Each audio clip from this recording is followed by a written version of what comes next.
नाव गंगासागर लहू पडघनकर, गावाचे नाव खनेपुरी, तालुका जिल्हा जालना। मला 2 एकर शेती आहे, शेती बागायती आहे। पण बागायती शेती असून सुद्धा मी शेतीमध्ये एवढं उत्पन्न घेत नव्हते।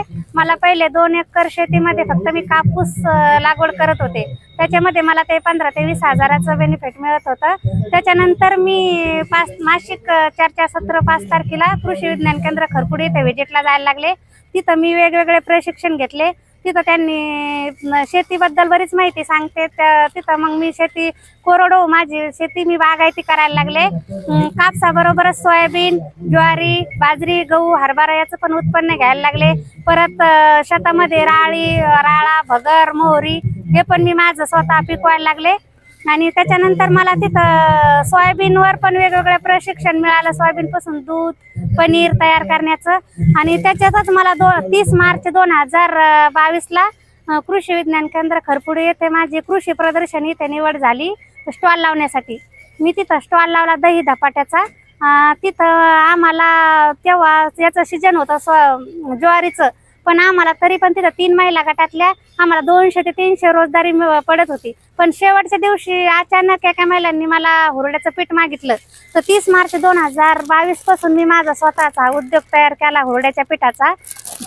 ह्याच्यामध्ये मी हुरडा, गहू, हरभऱ्याची डाळ, मुगाची डाळ, ओवा जिरे वापरते। पण विशेष म्हणजे हे जे धान्य वापरते हे माझ्या स्वतःच्या शेतात पिकवलेलंच बिना खाता औषधाचं वापरते। आणि त्याच्यानंतर मी बरेच ठिकाणी जिल्ह्यातल्या विविध ठिकाणी स्टॉल लावला मुंबई ते, तर मला तिथं 1 ते 1.5 लाखाचं बेनिफिट झालं, म्हणजे माझा स्वतःचा खर्च जाऊन। तर बरेच ठिकाणी स्टॉल लावून माझा ऑनलाईन कुरिअरना पण व्यवसाय चालू झाला तेव्हापासून। हा माझा नंबर आहे याच्यावर। तर ऑनलाईन कुरिअरना पुणे, मुंबई, ठाणे, नागपूर विविध ठिकाणी मी हे पीठ देते।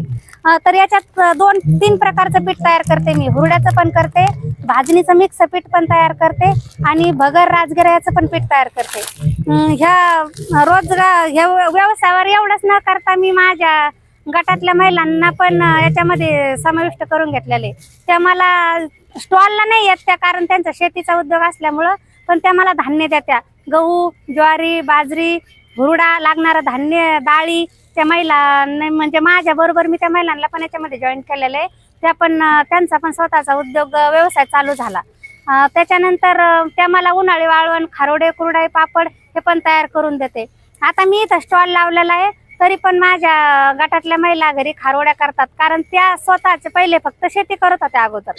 आता शेती न करता त्या शेतीला जॉईन रोजगार हे घरी व्यवसाय करत्या, उद्योग, फुलवाती, परत खारुड्या, कुरड्या, पापड करून देतात। परत आम्ही आता मसाल्याचं पण प्रशिक्षण घेणार होतो माझ्या गावातल्या महिलांच्या, पण त्यावेळेस मी मुंबईला असल्यामुळे ते प्रशिक्षण घेतलं नाही। पण दुसऱ्या वेळेस आम्ही प्रशिक्षण घेणार आहे। आणि माझे स्वतःच आता मी मसाल्याची गिरणी पण घेतली, तर आम्ही 10 महिला मिळून मसाल्याचा पण उद्योग तयार करणार। अगोदर मला शेतीमधून काय 10 ते 15-20 हजार रुपये वार्षिक उत्पन्न होत होतं, पण आता मी शेतीमधून पण माझा वार्षिक उत्पन्न 1 ते 1.5 लाखाच्या पुढे गेलेलं आहे। आणि माझा हा व्यवसाय मला मंथली म्हणजे एका महिन्याला मी 30 ते 40 हजार रुपये महिना पडतो। माझा खर्च त्याच्यातून खर्च वजा केला तर 10 ते 20 हजार रुपये, समजा 10-15 हजार रुपये महिना मला पडतो ह्याच्यामधून। आणि परत या व्यवसायामध्ये मला माझ्या महिला तर सहकार्य करतात, पण माझ्या कुटुंबात माझ्या मिस्टर पण मला याच्यामध्ये, आम्ही पूर्ण परिवार फॅमिली हे सहकार्य करते। माझं हे ऑनलाईन कुरिअरचं तर आहेच, पण मॉलला पण किराणा दुकानात पण आम्ही पॉकेट देतो। तर माझं वर्षाचं उत्पन्न समजा 2-3 लाखापेक्षा जास्त, तेवढं तर मी नाही हे केलं, पण भरपूर उत्पन्न पहिल्यापेक्षा याच्यामध्ये मी खूप खुश आहे। कारण पहिले 200 रुपये पण मजुरी भेटणं मुश्किल होतं, पण आता हे व्यवसायात आल्यापासून मला वेळच नाहीये म्हणायला हरकत नाही। धन्यवाद।